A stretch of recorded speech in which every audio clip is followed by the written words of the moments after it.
Mega DSC సామాజిక pension 4000కు పెంపు, land titling act రద్దు, అన్నా క్యాంటీన్ల పునరుద్ధరణ, నైపుణ్య గణన. ముఖ్యమంత్రిగా చంద్రబాబు బాధ్యతలు స్వీకరించిన వెంటనే పెట్టిన 5 తొలి సంతకాల అమలుకు రంగం సిద్ధమైంది. కొత్త ప్రభుత్వ తొలి కేబినెట్ సమావేశంలోనే కీలక నిర్ణయాలపై ఆమోదం ముద్రపడింది.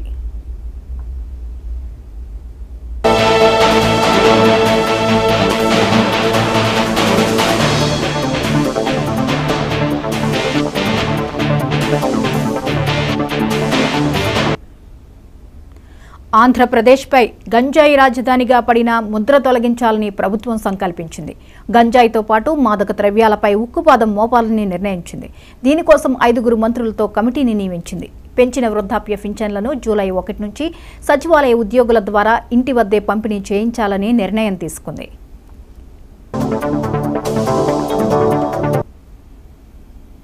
పోలవరం, అమరావతి సహా 7 అంశాలపై 7 శ్వేతపత్రాలను విడుదల చేయాలని నిశ్చయించింది. సోమవారం సచివాలయంలో ముఖ్యమంత్రి చంద్రబాబు అధ్యక్షతన కూటమి సర్కార్ తొలి కేబినెట్ భేటీ జరిగింది. దీనికి సంబంధించిన వివరాలను మంత్రి పార్థసారథి వివరించారు. వైసీపీ హయాంలో రాష్ట్రంలో గంజాయి, మాదక ద్రవ్యాల వినియోగం విపరీతంగా పెరిగిపోయిందని, కళాశాలలు, పాఠశాలలను కూడా ఈ మహమ్మారి వదిలిపెట్టలేదని కొలుసు అన్నారు.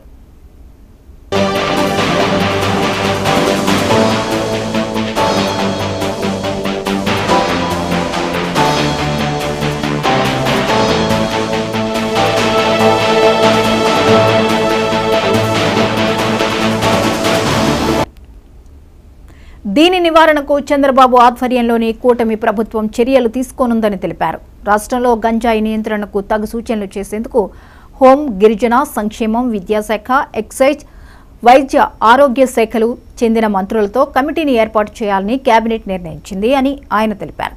ఎన్టీఆర్ హెల్త్ యూనివర్సిటీ పేరును పునరుద్ధరిస్తూ కేబినెట్ నిర్ణయం తీసుకుందని తెలిపారు. గత వైసీపీ ప్రభుత్వం వైఎస్ఆర్ హెల్త్ యూనివర్సిటీగా దాని పేరు మార్చింది.